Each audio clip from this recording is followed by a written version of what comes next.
Welcome to part 7. Amelia would have preferred for the two teens in her care to order all their school supplies, especially after all the things she had been informed of over the past few weeks. But both Harry and Susan needed new robes again. Amelia had put it off as long as she could, but with only 2 weeks left until the start of term, and the fact that both Susan and Harry kept asking her when they were going, Amelia had no choice but to arrange to escort them into the wizarding shopping district. Both teens were shocked and dismayed at the amount of boarded-up empty shops. When they asked, Amelia explained that with Voldemort now more or less in the open, people had become terrified and many shopkeepers had actually fled the country. Susan looked sad while Harry merely looked disgusted. They stopped at Madame Malkin's first, where they met Harry's school rival, Draco Malfoy. He was with his mother, purchasing new robes. Draco's patented sneer was in place the moment he saw Harry enter the store. Draco refrained from throwing insults, however, as he knew who Amelia was. But one could cut the tension in the shop with a dull knife. Harry was puzzled by one thing, and it would remain on his mind through the remainder of the holiday. At one point, Madame Malkin attempted to pin up Draco's left sleeve, but Draco clutched his arm and snarled at the woman to leave it. The Malfoy scion then ripped off the robes and claimed that Malkin's work was shoddy at best. That was when Mrs. Malfoy took her son with her and they stormed out of the shop. Harry thought it rather strange, but he couldn't place why that should strike him as odd. Malfoy had always been sort of dramatic. After the Malfoys had left, Susan was fitted for new robes. Harry asked Amelia if she had noticed anything odd, but the head of the DMLE had to admit that she had been looking at some robes, though she had heard the exchange. "This is going to sound paranoid," Harry said, still looking at the door Draco had made his exit through. "But I can't help but feel like that was significant. It could be anything, Harry. I applauded you for being observant, but it doesn't seem to add up to anything," Amelia replied. Harry nodded, knowing he wasn't being shut down, but that Amelia would need more to go on before she could do anything. When Susan and Harry had gotten their robes, it was off to Flourish and Blotts. Amelia urged Harry to get what he would need for potions. "But, I didn't get the required grade to continue," Harry argued.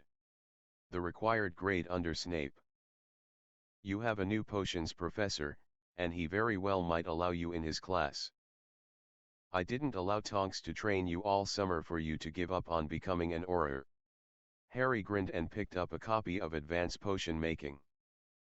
Susan was also taking the class as she intended on becoming a healer. "Next year I can work with Madame Pomfret on special study."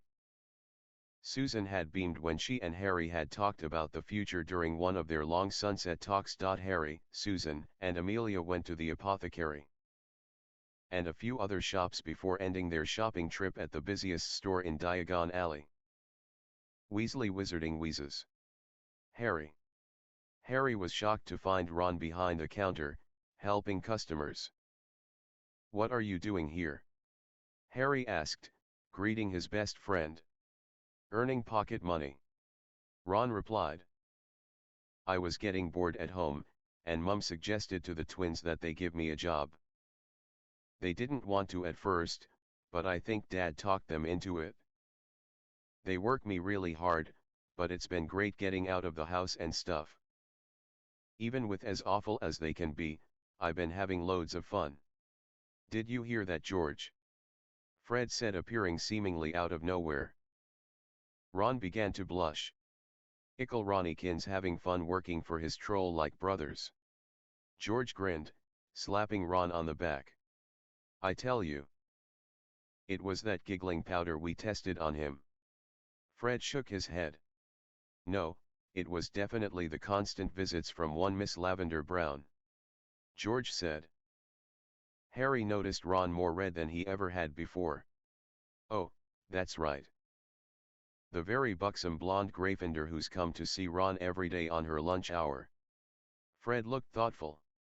"All right guys, lay off of him," Harry said, trying not to laugh at the twins' antics. Harry, come see us before you leave. We've got a few things especially for you. Fred said pointedly. Don't spoil the surprise, Ron. George said as he and his twin asked Madame Bones to follow them into the workshop. So, Lavender. Huh? Harry asked, waggling his eyebrows. Oh, shut up. Ron said. She's been working at this little boutique at the end of the alley for the summer. She was coming in here before I started, but she's come in on her lunch every day I've been here. Sometimes we get lunch at the Leaky Cauldron together. She's. Ron shrugged. Are you guys a couple? Harry asked as Ron began restocking the skiving snack boxes. I don't think so. I haven't asked her. Ron said. I think I'd like to though. She's really nice, and let's face it, really hot. Harry nodded, looking impressed. How are things with you and? Ron motioned with his head towards Susan, who was perusing the witch products. Good. I think we've come a long way in a really short period of time. It was tough after my birthday, but we finally talked it over, and things have been really good ever since. That's good.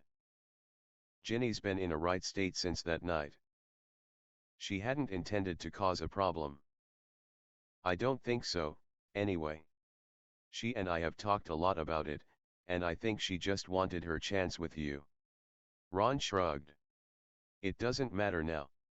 Harry said, waving it off. Susan and I are together, for better or worse, and we have to make this work. Neither of us wants to spend the rest of our lives hating each other. Ugh, Ron made a face.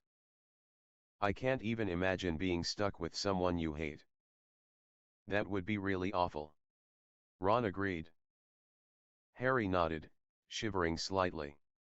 Talked to Hermione lately? Ron asked. Not since just after my birthday. You? Harry asked. Ron shook his head. I haven't written her. For a while I was really upset about her and Zach. Ron said, looking pensive.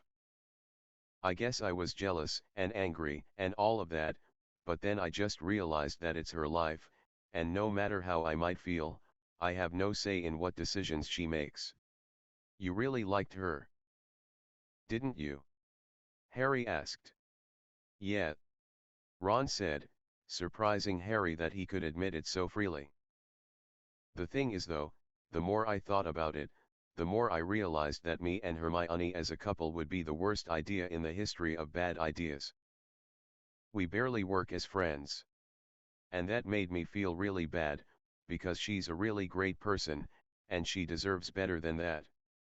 Who are you? Harry said, making a very puzzled face. A total prat. Ron snickered. Actually, Lavender helped me realize a lot of this. I think it's part of the reason I like her so much. She's been pretty easy to talk to. Which has been a real surprise, let me tell you. I hope it works out for you. Harry said earnestly. There you are. Susan smiled as she came up next to Harry. Hi Ron. Hey Susan. Ron replied. Find anything you like. Quite a bit actually. Why didn't you get anything? Harry asked. I don't really have the money to spend on. Get whatever you like. Ron said. I'm under strict orders that Harry is not allowed to pay for anything, so you pick it out, and we'll put it on Harry's tab. Ron smiled. Susan looked apprehensive until Harry gave her an encouraging nod. Susan smiled nervously, as she started to turn around. Go on. Harry said. Your aunt's not going to want to stay much longer. You're sure it's okay? Susan asked, and Harry gave her a wry look. Okay. I'm just making sure. She said before heading back towards some displays she'd been eyeing earlier. Harry turned back to say something funny to Ron. but his eye caught sight of something intriguing. "Hey Ron, is it me? Or does Draco and his mother look like two people who don't wish to be seen heading into Nocturne Alley?"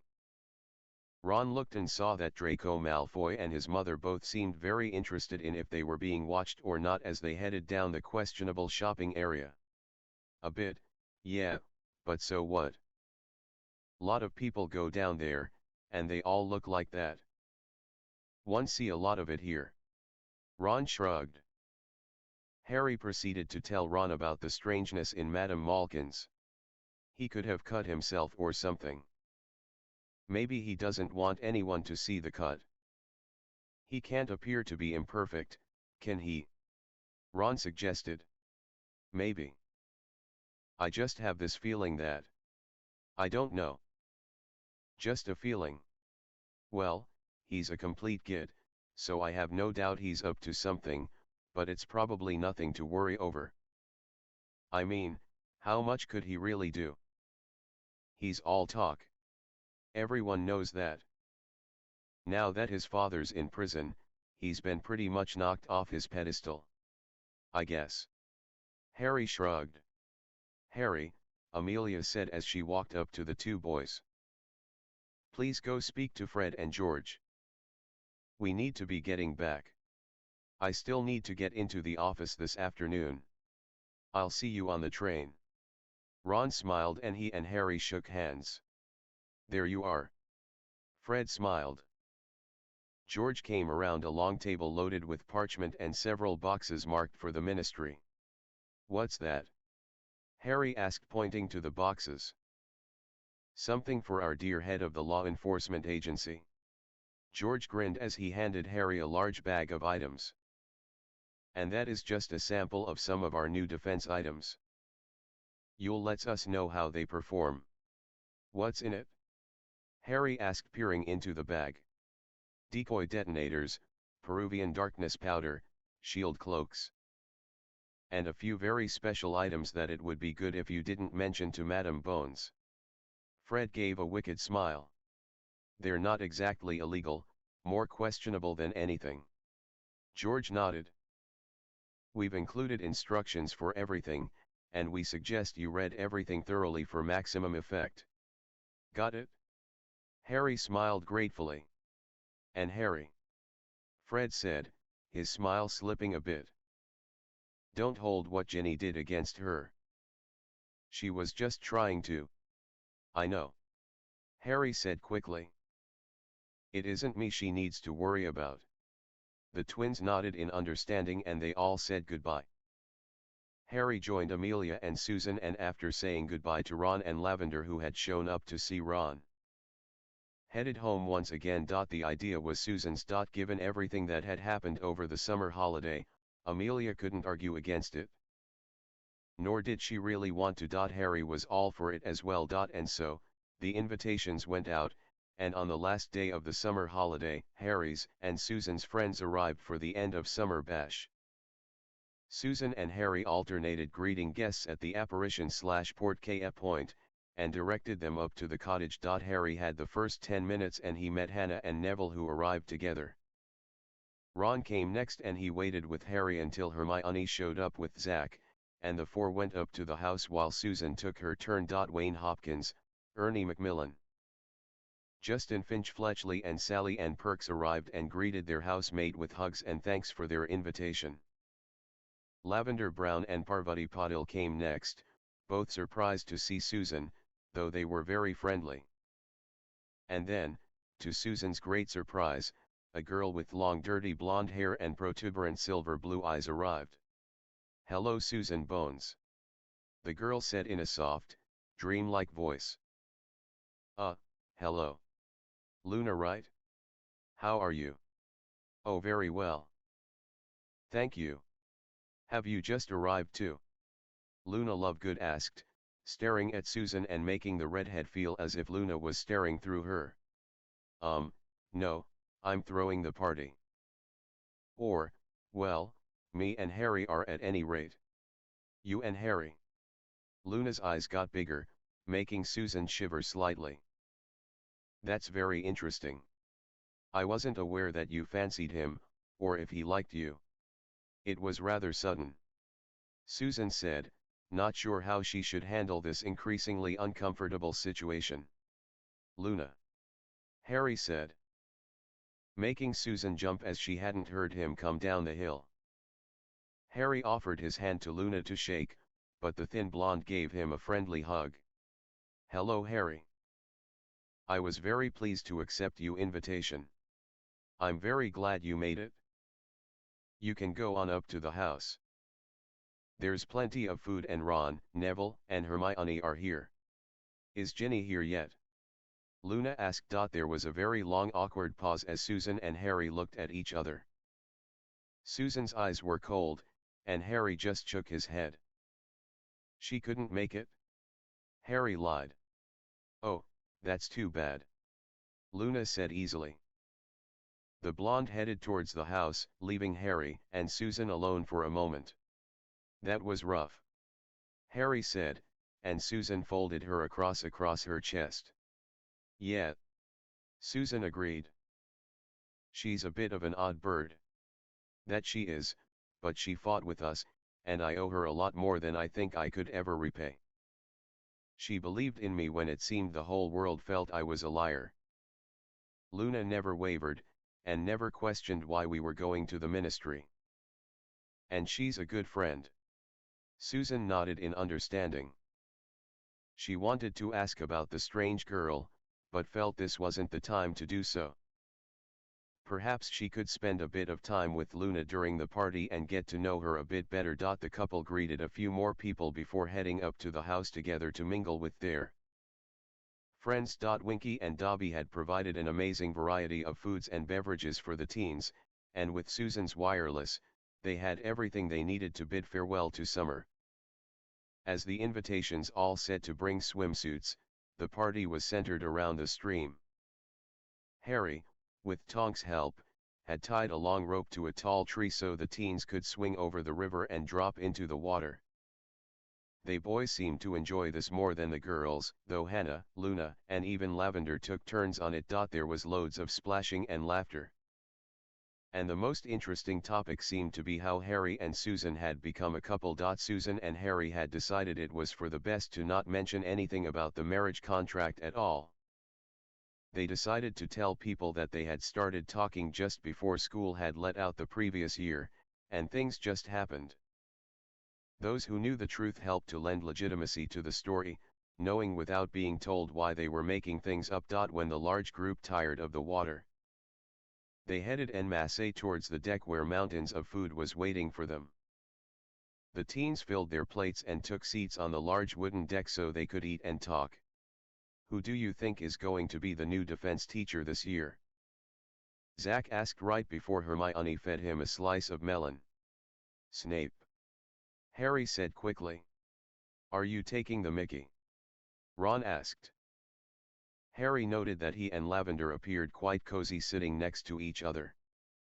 He hadn't missed how they had been flirting all day, and Hermione had even mentioned something as they were walking back to the house moments ago. He'd promised he would explain things to her later. Dumbledore told me so, Harry said matter-of-factly. I also met the new potions teacher, Horace Slughorn. This is going to be a really bad year, Wayne whined. Snape is a wanker, Wayne. Hannah said horrified. I don't think I've ever heard you curse before, Zach said, sniggering. I usually don't. Wayne smiled. But there's no better word to describe him. The boy ain't lying, Ron agreed. And there was a round of agreement. So does that mean that the dough will be continuing? Luna asked, a bit of hope shining in her eyes. Everyone looked to Harry, even Susan who sat next to him. I hadn't planned on it, Harry admitted. But I suppose we could. There were cheers and sighs of relief. Harry had never realized how much their one secret club had meant to those involved. Sure, they had needed it for a lot of reasons, but the club had become something more than just a place to practice for their exams and to defy the tyrannical rule of Dolores Umbridge. What it was, Harry couldn't readily define. But seeing the look of hope on Luna's face replaced by ecstatic joy when he said they could continue told him that it was the right thing to do. After they ate, they headed back to the stream. But this time they divided into groups. Some of them returned to the water, while others found good places to soak up the sunshine. Susan chose to lie in the sun with Hannah and Hermione. They could easily watch what was going on in the water by lifting their heads slightly. So, how have things been between you two since his birthday? Hannah asked. Ginny feels really bad about it, Hermione said with a sigh. She never meant to come between you two, she just. I really don't care what she wanted or didn't want, Susan said quickly. She knew that Harry and I were together, and she got him alone so she could have her way with him. I'm not defending what she did, Hermione said, making it clear that she wasn't taking sides. All I'm saying is that she feels really bad. The thing is, I'm worried about when school begins, Susan said. I mean, I know there are a lot more girls like Ginny who would probably try something with him. And I can't be with him all the time. Wow. Hannah said, looking at her best friend. What's happened between the two of you since that night? What do you mean? Susan asked in confusion. I'm curious about that too, Hermione said. When we last saw you two, you had only started going out. I mean, I knew you had been planning on kissing him that night before what happened. But now it's like you were with Zach. Hannah finished, and Hermione shivered. The curly-haired Gryffindor sometimes forgot that Harry's girlfriend had at least at one time had feelings for her current boyfriend. I wish I could explain it. Susan sighed. I did kiss Harry, I mean really kissed him. About 2 weeks after the party. We had a long talk and then we kissed, and it was. Susan let out a really long deep breath and her hands went to her fluttering heart. Both Hannah and Hermione could understand what she was saying, or not saying, as they had both had experiences like it. Unfortunately, we haven't kissed like that since. I think my aunt saw us, and she's increased the amount of time Tonks is here training us, so we're both too exhausted to do much of anything. We've cuddled on the couch reading, but we usually end up just falling asleep. Your aunt's just trying to keep you pure. Hannah laughed. If she only knew about. You swore you'd never bring that up again. Susan pointed her finger at Hannah who fell into a fit of giggles. The point is I'm really afraid of how things are going to change. I don't think you have to worry too much, Hermione said. Why not? Because Harry really likes you. And he wants to see if the two of you can get a happily ever after sort of thing. His words, not mine. Hermione smiled softly. How do you know that? Susan asked, now burning with curiosity. He told Ron and I earlier, while you were down greeting guests. Hermione said. Her smile getting just a touch bigger. Susan stared at Hermione for a moment before she turned to look down at the stream where her boyfriend was sitting on the far bank with Ron and Neville. Looking rather attractive with no shirt on. Susan was suddenly filled with a bit of optimism about the upcoming year. Thanks for letting me bring Parvati and Lavender, Ron said as he. Neville and Harry watched Ernie do a cannonball from the rope. I invited her, but I think she wanted to bring Parvati because she was afraid it might be awkward or something. Not a problem. How are things going between you two? Harry asked. We're dating now. Officially. Ron smiled sheepishly. Harry gave his friend a playful shove and the three boys laughed. It's kind of a strange feeling. Not bad at all, just sort of strange. Ron said with a smile. I just don't want to mess up. You're going to? Neville said. Both Ron and Harry looked at the once shy boy with questioning gazes. We all will. Neville said. None of us are perfect. We're going to make them mad, or they're going to make us mad. We're going to bollocks things up at one point or another. It's how we handle it that matters. When did you get so brilliant? Harry asked, making Neville blush slightly. My gran sat me down and we had a long talk when I needed her advice about Hannah. Neville smiled. I'd liked her for ages, but I didn't know how to ask her out. After the ministry, I was just filled with an overabundance of self-confidence. So I asked my gran what I should do, and we just had this really good talk. Well, if I need advice, I'll ask you and you could write to your gran for me.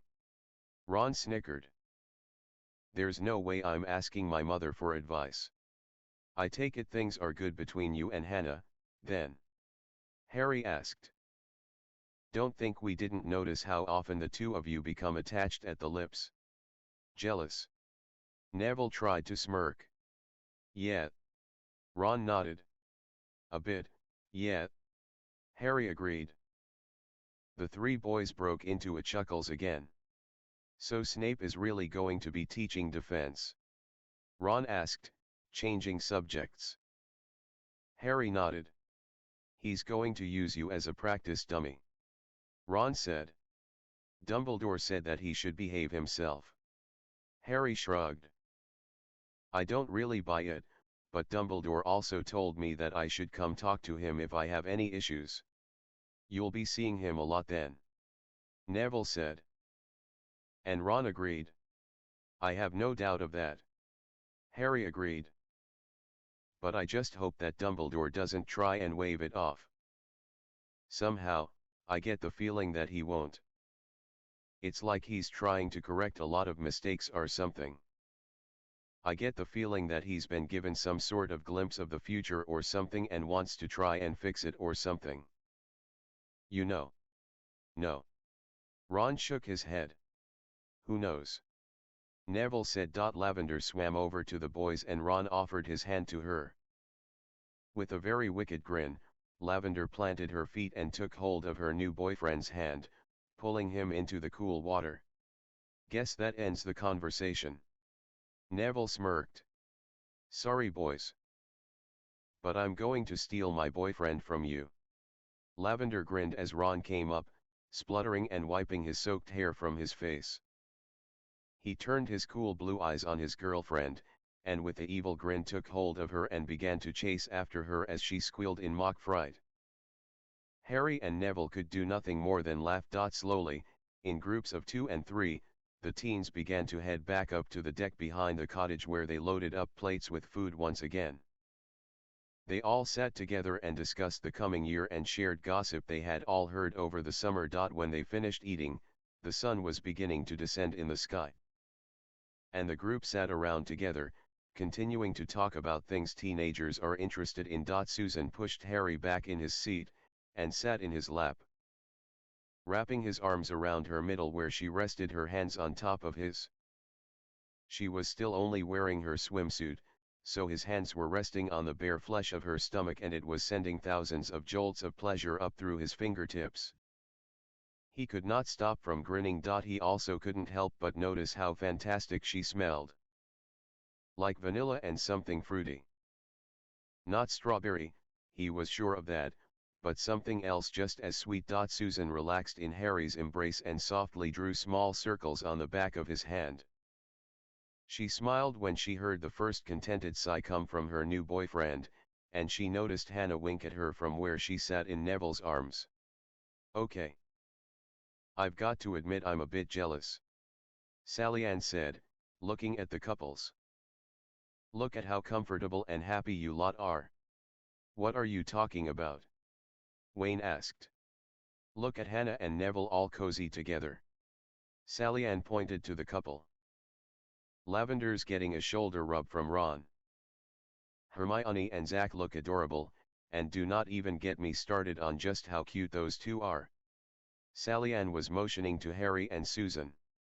So, what's stopping you from picking a guy and getting cozy as well? Lavender asked. Sally Ann started. We happen to know that the guy you like is here. Susan blurted out, her face reddening at once. Sally Ann threw a death glare at her housemate, but Hannah jumped in. Just ask him out. We all know he's not going to say no. Hell, if he doesn't know you like him after all the flirting you did today, he's hopeless. Wait, you like me? Justin asked, looking up suddenly. Sally's face went crimson. See, I told you. Hannah smirked. Yeah, a bit. Sally Ann squeaked out. Justin reached out and pulled the blushing Hufflepuff to him and kissed her tenderly. The group began catcalling and whistling and clapping, but it didn't stop Justin from kissing the girl who apparently had been crushing on him. When the kiss ended, so did the cheers. Okay, now I'm jealous, Parvati said with a smirk. Hey Wayne, Ernie, would either of you mind snuggling with me? I don't really want to share with him, Ernie said, nodding to Wayne, who looked affronted. Parvati stood and sat in Wayne's lap, smiling charmingly. Well then I guess Wayne's going to have to keep me warm. Oi! Ernie whined, causing everyone to laugh. He turned to look at Luna, who was watching all the hormonal drama. I don't suppose you'd be interested in a cuddle? He asked. No thank you. Luna smiled gently and dreamily. I don't want to start the term with an infestation of rack spurts. I need to keep my wits about me, you know. Again there was a round of laughter as Ernie huffed and shook his head. Hey Harry, Zach said when the laughing died down. I've been wondering all day, how do you feel about all this chosen one rubbish in the Prophet? Harry looked confused. What chosen one rubbish? Haven't you been reading the paper? Lavender looked appalled. They're calling you the chosen one. They think you lot went to the ministry to get a prophecy that says you're the one to kill you know who. Harry turned to Hermione, who grimaced. Is that true? He asked, and Hermione, who Harry knew read the paper cover to cover, nodded slowly. Harry turned to Ron, who only shrugged. Why did you go there? Wayne asked interestedly. Not real subtle, mate. Justin shook his head. He wouldn't tell us what happened during the third task. What makes you think he'd tell us what happened in the ministry? I don't know. Wayne shrugged. We had our reasons. Ron said. Best to leave it at that. My mum said it's going to be worse than last time. Ernie sighed. She says whole families were wiped out. My parents thought about keeping me out of Hogwarts. Wayne admitted. McGonagall came to talk to them after they sent a letter. Luckily she was able to convince them to let me come back. My mum wants me to stay home too. Lavender said. I told her I was going back, and there was nothing she could do to stop me. She threatened not to pay my tuition. So I got a job. Fortunately she came round when she saw how much I was working, and she finally agreed to let me go back. And now I've got loads of pocket money. My folks said a lot of families are leaving the country. Ron said.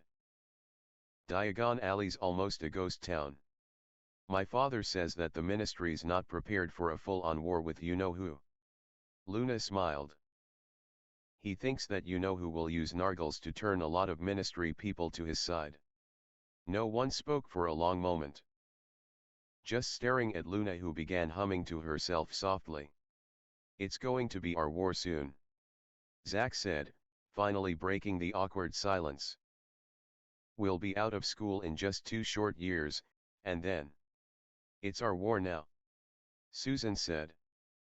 She had noticed that Harry was tensing a bit, and she kept softly running her fingertips along his arm reassuringly. My house was burned down, and I nearly lost my aunt, my boyfriend, and my best friend. They came after me and my family. It's our war now. It doesn't matter that we're still in school. Our families are in danger all the time now. But there isn't much we can do right now, Wayne pointed out. Yes, there is, Harry said from over Susan's shoulder. We live our lives. We study hard, we practice harder, and we take time to appreciate what we have. We're going to fight eventually, but it's important that we know what we're fighting for. We're fighting for moments like this. Harry gave Susan's waist a soft squeeze, and kissed her bare shoulder. He heard her take in a soft breath, and smiled. We're fighting for our families now, and the families we'll have in the future. We're fighting for something that Voldemort will never understand if he lived 1,000 lifetimes. What's that? Lavender asked. Ron leaned close and whispered something into her ears that made her smile brightly. Her eyelids falling shut as she snuggled into his arms a bit deeper. Moments like that. Harry laughed. It wasn't long after that when Amelia came out and told them it was time for them to all begin heading home. Harry and Susan walked with them all down the path to the apparition point where Amelia made them all portkeys. They said their goodbyes with promises to catch up the next day on the train. After the last person was gone, Amelia led them back to the house, and bade them good night, making them promise to go to bed soon. Alone at last, Harry and Susan sat on the sofa together. Susan situated herself in Harry's lap and he wrapped his arms around her middle again, his fingers tingling where they made contact with her bare flesh. That was a bit of a downer to end the night on. She sighed. Yeah. A bit. Did you mean what you said about fighting for our future families? She asked. Yeah. I want to have a family one day, Susan. Susan sat up a bit so she could look into his eyes. A big family. Sure. Harry smiled as her face began to light up. Would 4 kids be too much? She asked. No, but why 4? Harry was curious. Auntie was the oldest of 4. And she said my mother was the youngest of 4.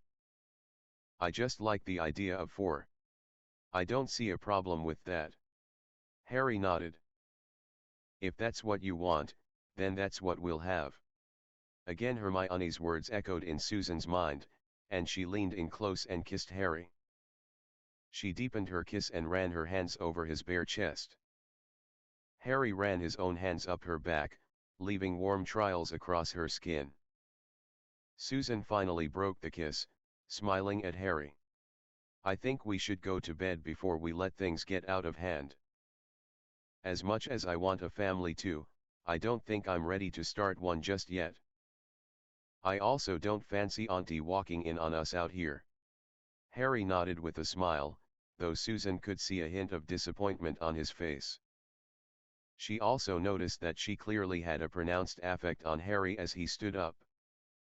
He tried to hide it by ushering her forward, but she caught a good look at his appreciation of her. As she lay in her bed that night. She had trouble sleeping as she kept imagining what it would have been like if she hadn't stopped them.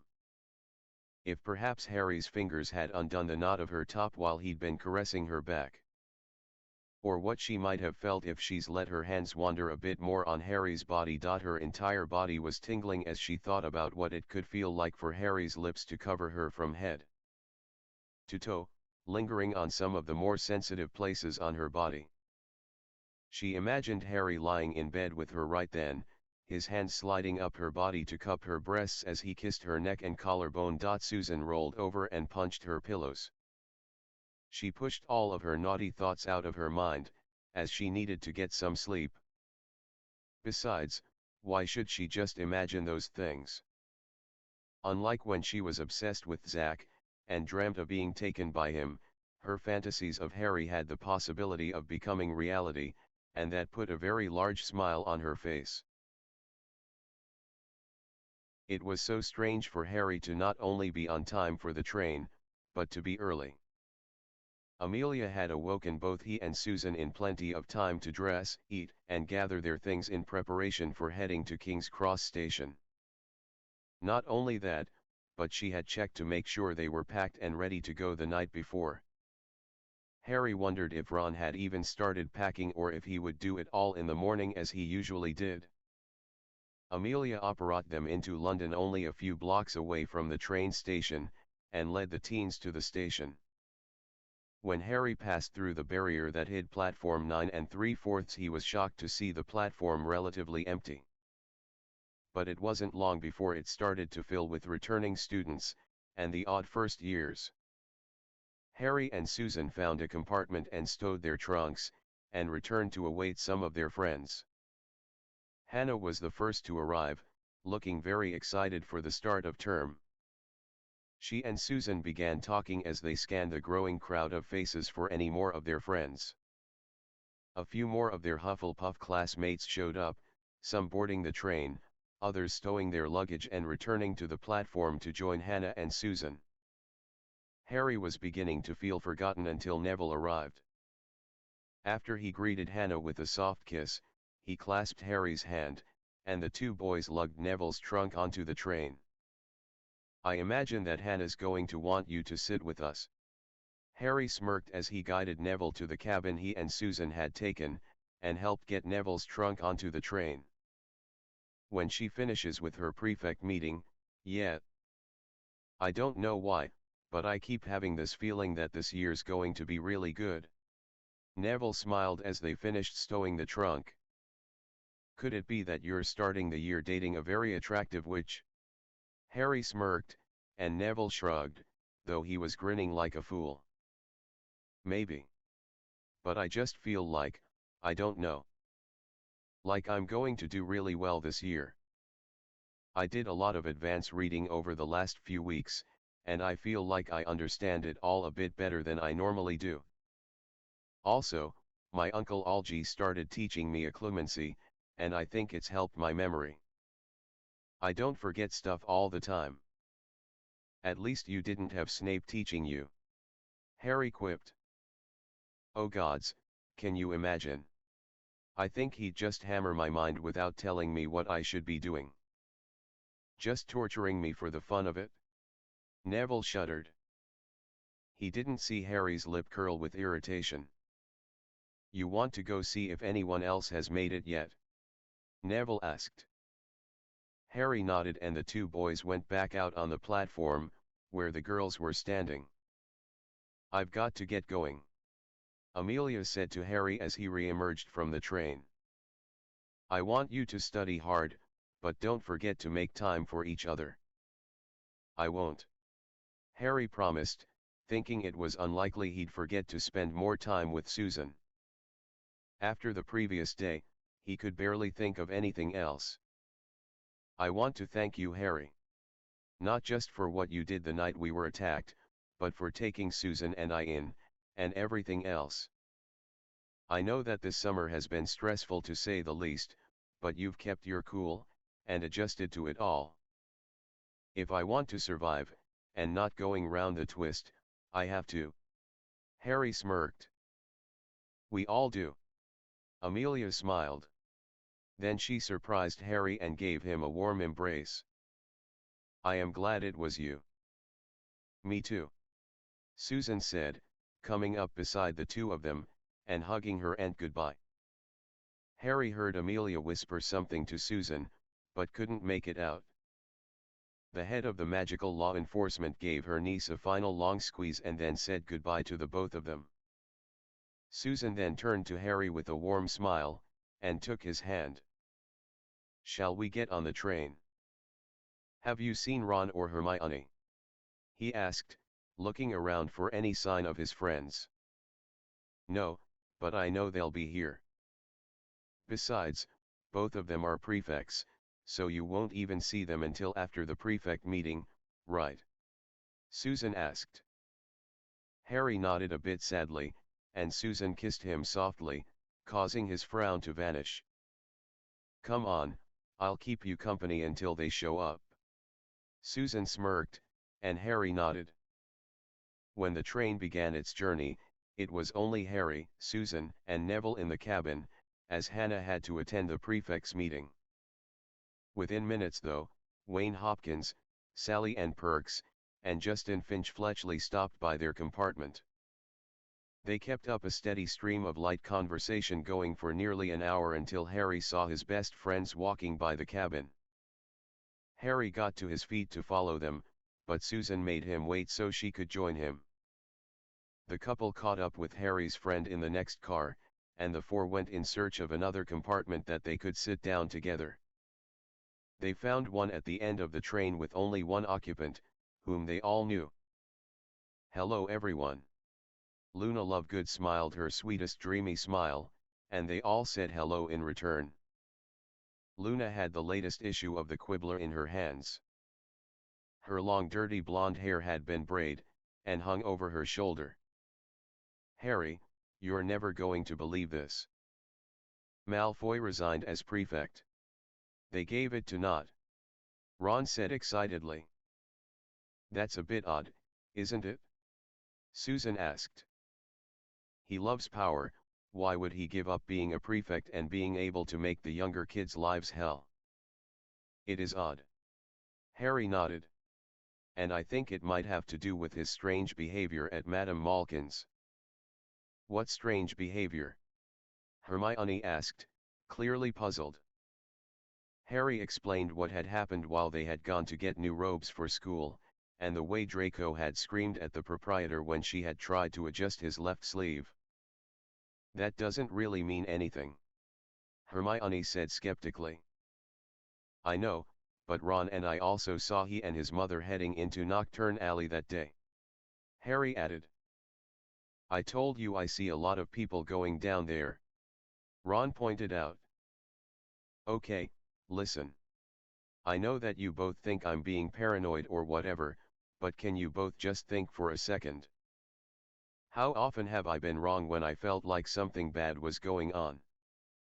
And don't say the Ministry because that wasn't my feeling." Hermione and Ron looked at each other for a moment before they spoke. "Okay, even if we were to believe you on this, and I'm not saying we do or don't. Just what is it are we supposed to do about it?" Hermione said. "I mean, what do you think Draco could possibly do while we're at school? I mean other than throw insults." "He could do a lot," Harry mumbled. "It might be a good idea to keep an eye on him," Susan suggested. "Though I don't know how you might manage that. And not to defend him, Harry, but this is all really flimsy at best. You'll need something a bit more in order to suspect him of anything." "I know." Harry sighed. "I just can't get over this feeling that something's changed, and that I need to watch out for him more than usual this year." "Perhaps he's pledged allegiance to you-know-who," Luna said, making them all turn to stare incredulously at the blonde who simply blinked lazily back at them. "Why in the world would you even think that?" Hermione asked. "It makes sense if you think about it logically," Luna said. "His father was a Death Eater, and Draco is very fond of his father. Also, he hates Harry, and it wouldn't be that large a leap for Draco to believe that it was Harry who put his father in Azkaban. But even beside that, Draco would love nothing more than to hurt Harry in any way he could simply because people like Harry. While that's true, why would you-know-who take Draco? He's not even out of school," Ron said, looking at everyone in turn before looking to Luna, who had an answer ready. "What better spy than a student who could give a full report on Harry's day-to-day routine, and a list of all the people Harry spends time with? If you know all that, it would be easy to kidnap Harry." Silence fell over them as they took in what Luna had said. Meanwhile, Luna simply raised the Quibbler and began to read again. "I never even thought of something like that," Hermione admitted. "That's a really horrible scenario." Susan nodded. "If that is his plan, then I think maybe I should get in the habit of not getting into any habits," Harry said. "Maybe you should keep your invisibility cloak with you all the time," Hermione said. "Maybe even use it between classes so at least appear like you're not taking the same routes to classes and things like that. That'd definitely make it harder to kidnap you if they can't see you." Ron smirked. There you are. Zach said, interrupting their conversation. Hi Zach. Hermione said, getting to her feet and embracing her boyfriend. I thought you were going to come find me after your meeting. I saw Hannah and Ernie, so I knew the meeting was over. I was just getting ready to, but I was talking with my friends. Hermione said, and Zach nodded. All right. How are you all? Zach asked. Each of them returned his greeting, save for Luna, who looked to be examining Zach closely. A silence fell on them all, and everyone got caught up in watching how Luna stared at Zach. Luna, are you all right? Hermione finally asked. The petite blonde nodded slowly and then she took a deep breath. I was just noticing that Zach seems to stare at your chest when he thinks you're not looking. It's the first sign of a serious Raxpert infestation. He may need to masturbate more. There was a brief moment of shocked silence broken by both Harry and Ron, who burst into laughter. Susan joined them, while Hermione tried very, very hard not to laugh, though she was losing the battle. Zach's face turned the exact shade as the train they were all presently riding. He gave Hermione a scathing look, which was what made the dam burst, and she doubled over with hysterics. Well, I don't think this conversation is going to get any better than that, so I think I'll go find my girlfriend. I'll see you guys at the feast, Harry. Ron smirked as he left. Why don't we give these two a bit of privacy? Susan chuckled into Harry's ear. Harry nodded his agreement and they rose together. Luna, would you care to join us further up in the train? No thank you. I expect Ginny will come to keep me company soon. Luna smiled serenely. Susan and Harry said goodbye to Hermione and a still blushing Zach and began heading back towards their original cabin. They were nearly there when they were stopped by a girl with curly black hair. Can you tell me where Harry Potter is? She asked exhaustedly. Harry saw that she was in Ravenclaw, so he knew she was at least a second year. He's right here, sweetie. Why? Susan asked. I was asked to give him this. The girl said, presenting Harry with a small envelope. The girl hurried off, looking relieved to have accomplished her task. What is it? Susan asked, peering over his shoulder to see the letter. An invitation to lunch. With Horace Slughorn. Harry said, sounding strangely puzzled. Well, what are you waiting for? Susan asked, looking pleased. I wanted to spend time with you. Harry said, but Susan shook her head. She stepped very close to him and tugged on the lapels of his jacket, pulling him a bit closer. Harry, you and I will be spending loads of time together, not just this year, but many years to come.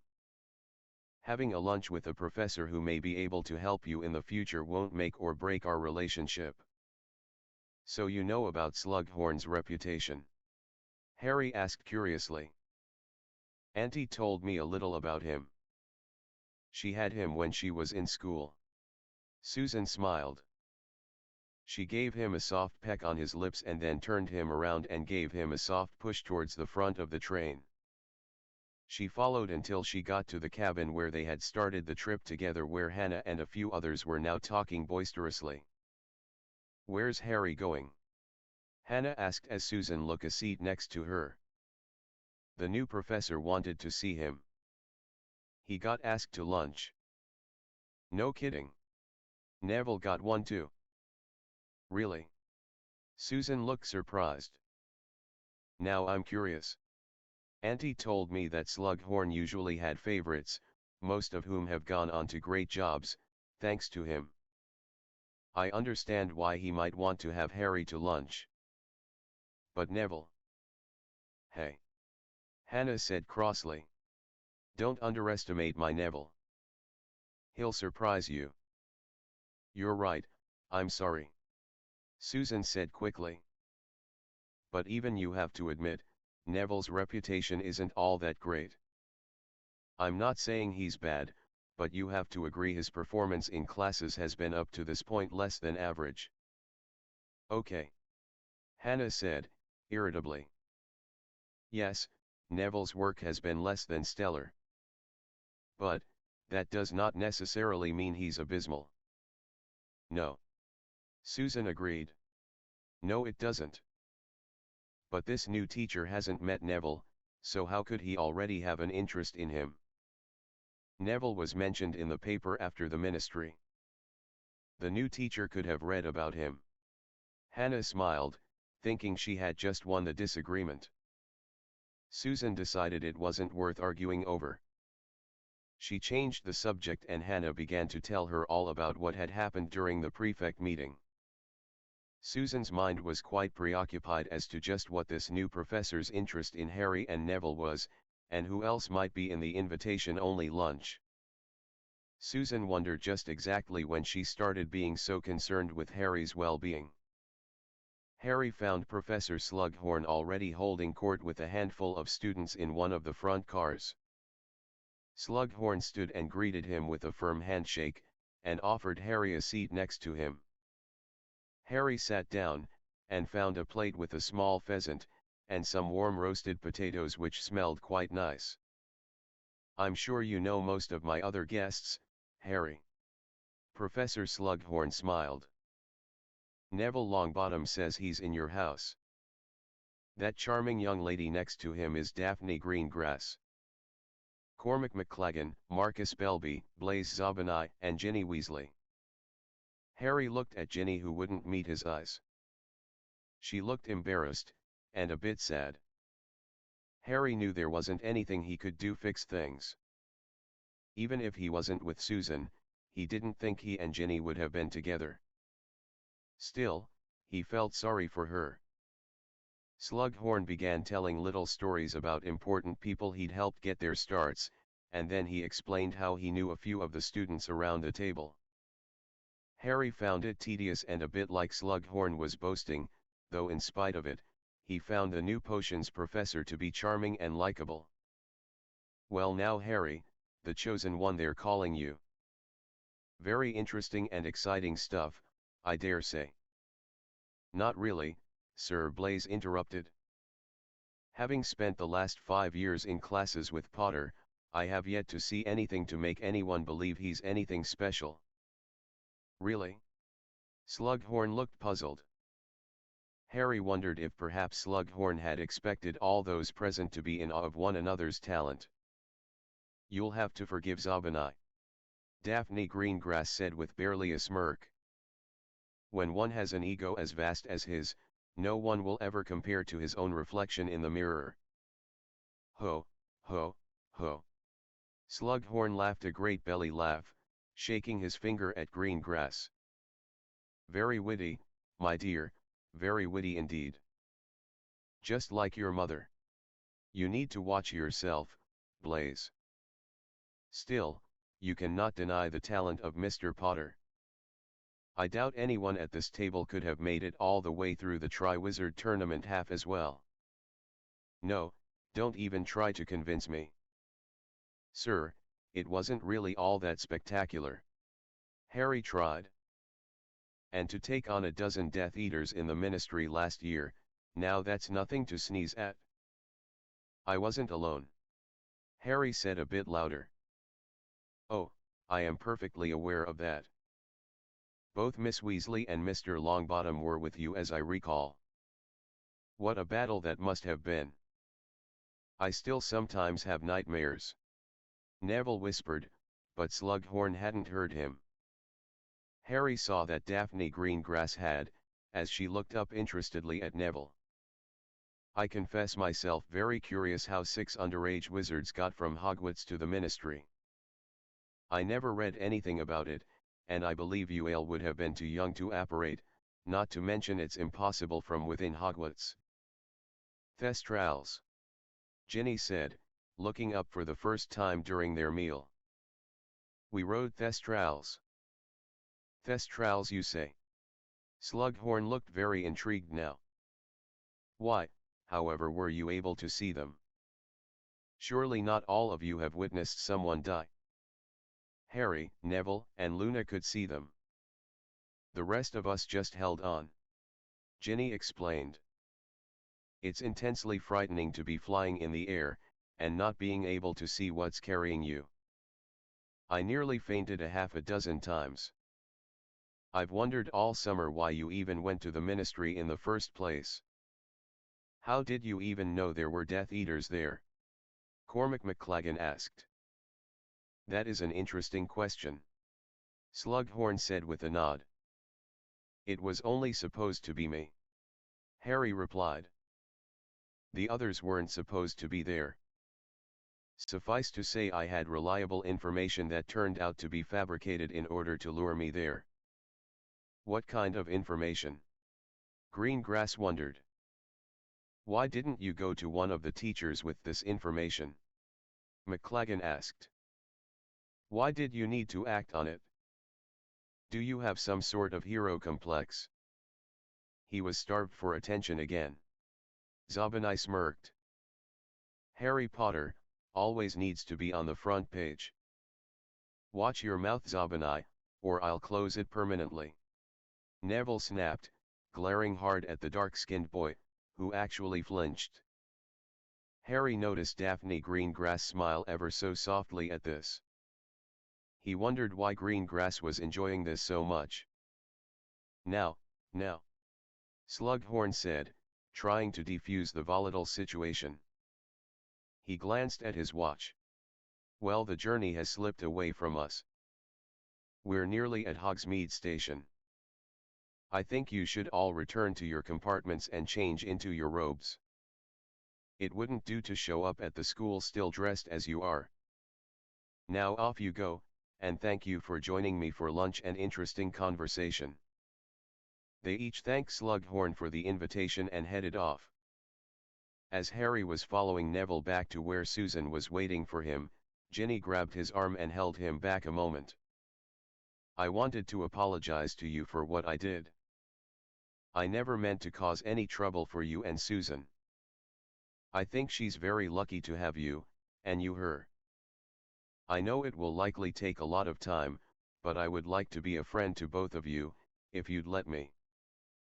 I wish I had something to say to you that could make things better, but I don't. I've always been your friend, but I've never felt more than that for you. You're an amazing girl, and you've been wasting your time waiting for me to get a clue and become attracted to you. Maybe now you can get on living your life, and we can truly be the friends we maybe should have been all along. You sound like my mom. Ginny smirked. But you're right. And I am trying to move on. I did a lot of thinking over the last month, and I think I would like to be a real friend to you. I just think I'm going to need time to discover who one really am. Thank you for understanding. Anytime. Harry smiled. Ginny rushed past him, and Harry began to search for Susan when he heard a familiar drawl coming from a nearby compartment. I told you already that I don't know exactly how I'm going to do it. Draco Malfoy said irritably. I still can't believe it.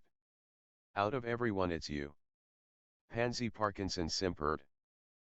Mother was impossible to live with, but when it's over, she'll apologize for the way she acted. And father? Well. Draco drawled. He's going to be so proud of you. Pansy cooed. Harry chanced a glance into the compartment, but could only see Crabbe and Goyle looking more than a little bored from his vantage point. Draco began talking about nothing more important than gold and Quidditch, so Harry decided to find Susan and his friends. He didn't see Draco sneering as he passed. Where have you been? Susan asked when Harry turned up. I tried to listen in on Malfoy. I thought he might talk about why he was in Nocturne Alley during the summer. He said a few things that were interesting, but I don't know what he was referring to. You need to change. We're going to be at Hogsmeade soon. Susan said, handing him his robes. And you need to forget about Malfoy. I told you, unless you can get something substantial out of him, you're wasting time. Harry smiled, and took his school robes from his girlfriend. Harry knew that he should listen to Susan's advice, but he just couldn't shake the feeling that Draco Malfoy was going to be a problem. His behavior in Madame Malkin's, the way he and his mother were acting as they entered Nocturne Alley. His resigning his prefect position. And the way he spoke to his friends. They all added up to something, but Harry knew he didn't have enough to get a clear picture. Though, and Harry didn't like thinking this because it made him feel like some kind of egomaniac, but Luna's theory might have been the closest possibility. That maid Harry was a bully, and little more than that, but now, he was a bully with a purpose, and Harry felt that made him someone to be concerned about. Unfortunately, Harry had little choice but to wait it out, and see what turned up.